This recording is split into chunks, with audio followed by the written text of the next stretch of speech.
दोस्तों, आप में से कई सारे लोगों ने मुझसे ये सवाल पूछा है कि क्या समय में यात्रा करना पॉसिबल है, क्या रियलिटी में टाइम ट्रेवल करना पॉसिबल है, क्या हम इंसान टाइम मशीन कभी बना पाएंगे, और अगर टाइम मशीन बना पाएंगे तो वो टाइम मशीन कैसे वर्क करेगी, क्या उससे हम अपने पास्ट में या फिर फ्यूचर में ट्रेवल कर पाएंगे।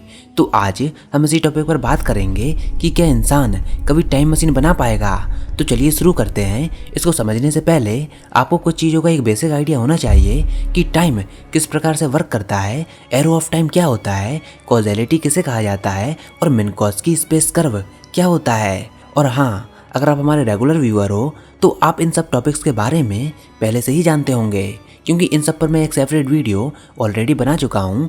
तो अगर आपने वो वीडियोस नहीं देखी हैं तो उनको ज़रूर देखिए। तो टाइम मशीन हम कैसे बना सकते हैं, इसके दो पार्ट हैं। पहला पार्ट कि हम फ्यूचर में टाइम ट्रेवल कैसे करेंगे, और दूसरा पार्ट कि हम पास्ट में कैसे ट्रेवल करेंगे।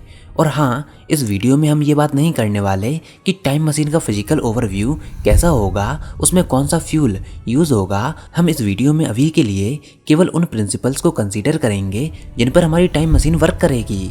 तो सबसे पहले हम time travel to the future की बात करेंगे।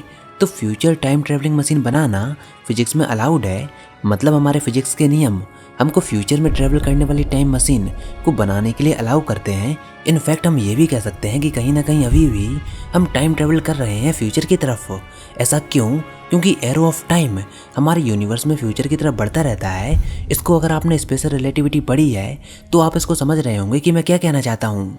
हम टाइम डायलेशन की बात कर रहे हैं, मतलब अगर किसी तरह हम अपने समय की रफ्तार को स्लो कर लें तो प्रैक्टिकली हम फ्यूचर की तरफ टाइम ट्रेवल कर सकते हैं। इनफैक्ट थ्योरेटिकली समय को रोकना भी अलाउड है। इसको हम ट्विन पैराडॉक्स से समझ सकते हैं। मान लीजिए दो जुड़वा भाई हैं और दोनों ही 20 साल के हैं। एक भाई पढ़ने में थोड़ा होशियार है और काफ़ी पढ़ने के बाद वो एस्ट्रोनॉट बन जाता है, और दूसरा भाई यहाँ पृथ्वी पर रहकर अपना बिजनेस शुरू करता है। 20 साल की उम्र में जो भाई एस्ट्रोनॉट बन गया था वो स्पेस में यात्रा करने जाता है।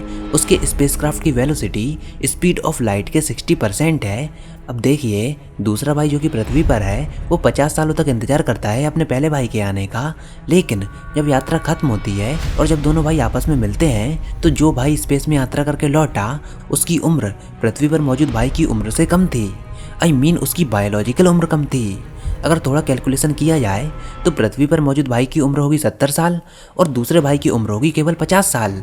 इसको कैलकुलेट करने का फॉर्मूला होता है T=T0/√1 - v²/c²।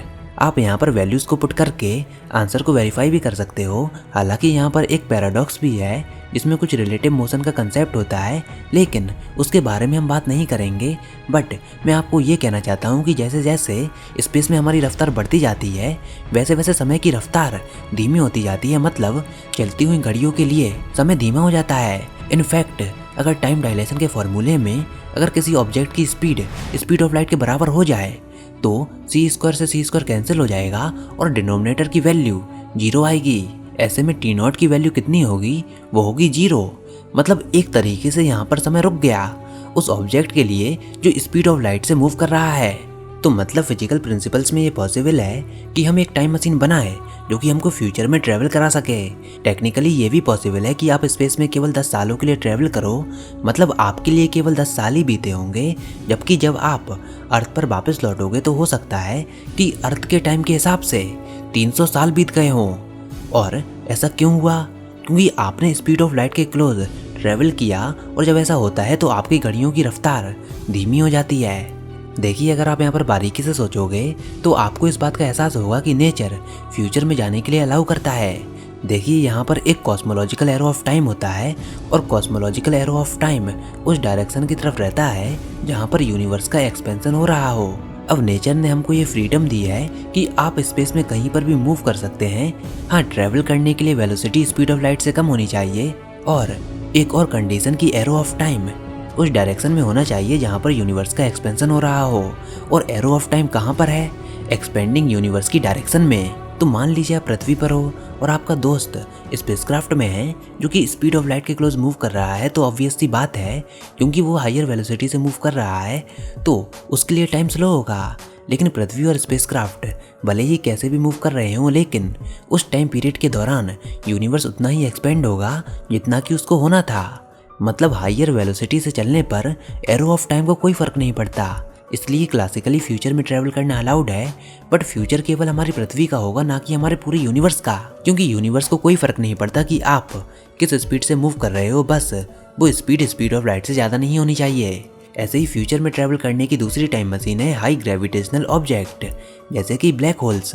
जहाँ पर ग्रेविटी की वैल्यू बहुत ज़्यादा होती है, वहाँ पर समय की रफ्तार भी उतनी ही धीमी होती है। मतलब जहाँ पर ग्रेविटी की वैल्यू काफ़ी ज़्यादा होती है, वहाँ पर भी समय की रफ्तार धीमी हो जाती है। अब ऐसे में टाइम मशीन बनाने के लिए जो फ्यूचर में ट्रैवल करे, हमको खाली हाई वेलोसिटी से चलने वाले स्पेसक्राफ्ट को इन्वेंट करना होगा। हाई वेलोसिटी से मतलब है स्पीड ऑफ लाइट के कंपेरेबल स्पीड।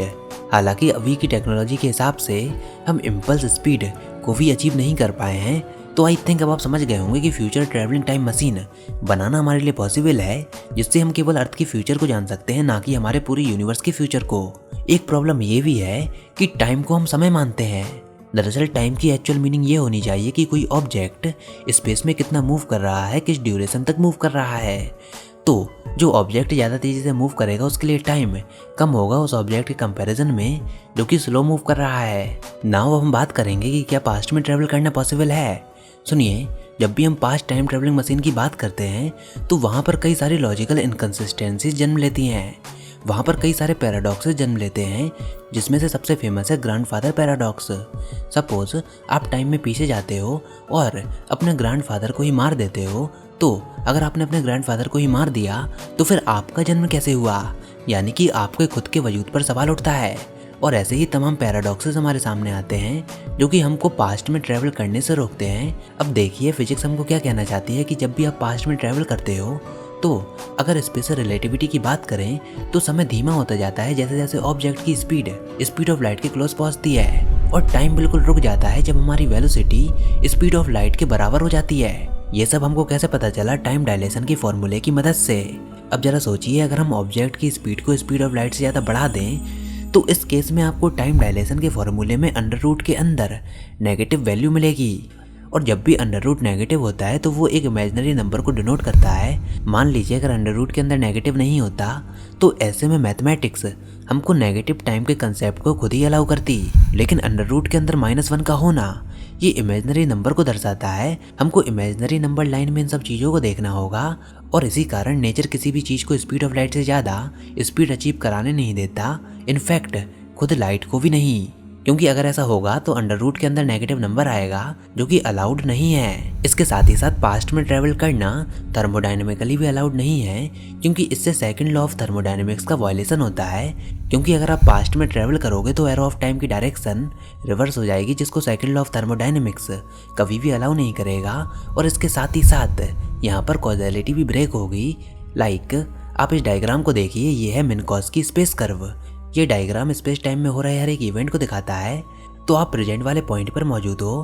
फ्यूचर लाइट कोन फ्यूचर की डायरेक्शन को बताता है। यहाँ पर लाइट कोन में एक ऐसा एरिया भी है जिसको हम एक्सेस नहीं कर सकते, क्योंकि अगर कोई ऑब्जेक्ट उस एरिया में है तो वहाँ पर tan थीटा की वैल्यू ग्रेटर देन 1 होगी, जो कि अलाउड नहीं है। वैल्यू 1 से कम होनी चाहिए।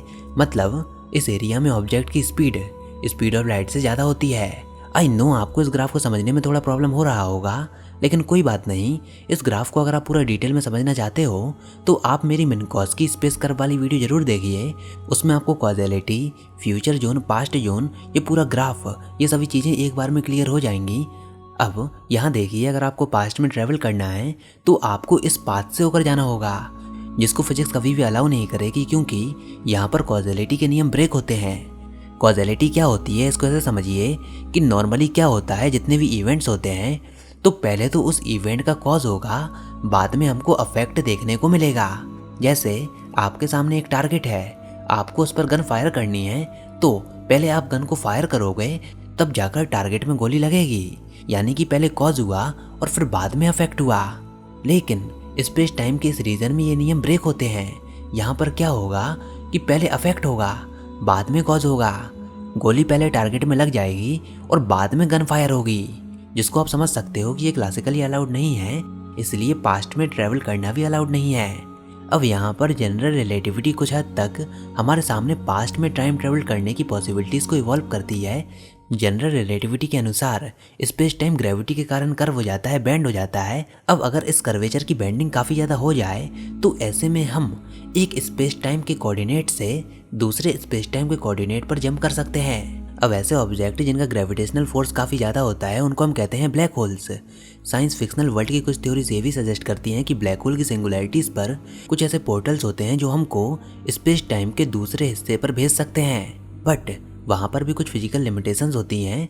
पहली बात तो हमको नहीं पता कि सिंगुलैरिटी पर क्या होता है, और एक पल के लिए हम ये मान भी लेते हैं कि जैसा कि इंटरस्टेलर मूवी में हमको दिखाया गया था कि ब्लैक होल की सिंगुलैरिटी पर एक टेसरेक्ट होता है जो कि हमको हमारा पास्ट दिखाता है, लेकिन रियलिटी में अगर आप ब्लैक होल के नज़दीक भी जाओगे तो आपको पता भी नहीं चलेगा कि आपका स्पेसक्राफ्ट, आपकी बॉडी कितने सब एटॉमिक पीसेस में ब्रेक हो चुकी है। पर चलिए, अगर एक पल के लिए हम ये मान भी लेते हैं कि आप टेसरेक्ट में चले भी गए तो बाहर आने के लिए आपको स्पीड ऑफ लाइट से भी ज़्यादा स्पीड की ज़रूरत होगी, जो कि यूनिवर्स कभी भी अलाउ नहीं करेगा। तो किसी तरह अगर आप ब्लैक होल के टेसरेक्ट में चले भी जाओ, आप अपने पास्ट के हर एक इवेंट को देख भी रहे हो, लेकिन आप कभी भी उससे बाहर नहीं आ पाओगे। ऐसे में ब्लैक होल हमारे लिए एक जेल की तरह है। खैर, ये सब केवल थ्योरीज ही हैं, लेकिन अभी भी ये सब साइंस फिक्शनल मूवीज़ का एक फेवरेट टॉपिक है। अब इन सब चीज़ों से हमने ये जाना कि टाइम में ट्रैवल करने के लिए हमको स्पेस और टाइम दोनों में ट्रैवल करना होगा। तो टाइम मशीन बनाने के लिए हमको एक ऐसी डिवाइस बनानी होगी जो कि स्पेस और टाइम दोनों में ट्रैवल करे, और उस डिवाइस या फिर उस मशीन को चलाने के लिए काफ़ी ज़्यादा अमाउंट में एनर्जी लगेगी, और इतनी एनर्जी शायद हमको हमारी पूरी गैलेक्सी भी ना दे पाए। तो अभी की प्रेजेंट कंडीशन के हिसाब से अभी हमारे लिए टाइम मशीन बनाना पॉसिबल नहीं है। तो आज इस वीडियो में हमने वो सारी फिजिकल मीनिंग्स को जाना जो कि हमको टाइम ट्रैवल कराने और ना कराने में मदद करती हैं। बट ऐसा भी हो सकता है कि अभी हमारी थ्योरीज में लिमिटेशंस हों जो कि हमको टाइम ट्रैवल करने से रोक रही हों। हो सकता है कि ग्रांड यूनिफिकेशन थ्योरी बनने के बाद टाइम ट्रैवल करने की पॉसिबिलिटीज भी जन्म ले जाएं। मे भी उसके लिए हमको भले ही anti matter, exotic matter, worm holes, तमाम चीज़ों की ज़रूरत हो, लेकिन एक पल के लिए हम ये कल्पना कर सकते हैं कि फ्यूचर में ज़रूर टाइम मशीन पर वर्क किया जाएगा। तो फिलहाल आप बताइए आपका इसके बारे में क्या सोचना है। आई होप आपको ये वीडियो ज़रूर पसंद आई होगी। अगर ऐसा है तो इस वीडियो को लाइक कीजिए, अपने दोस्तों के साथ शेयर कीजिए, और अगर आपने हमारे चैनल अभी तक सब्सक्राइब नहीं किया तो इसको सब्सक्राइब कर लीजिए ताकि आगे आने वाली कोई भी वीडियोस और अपडेट्स आपसे मिस ना हो पाएँ।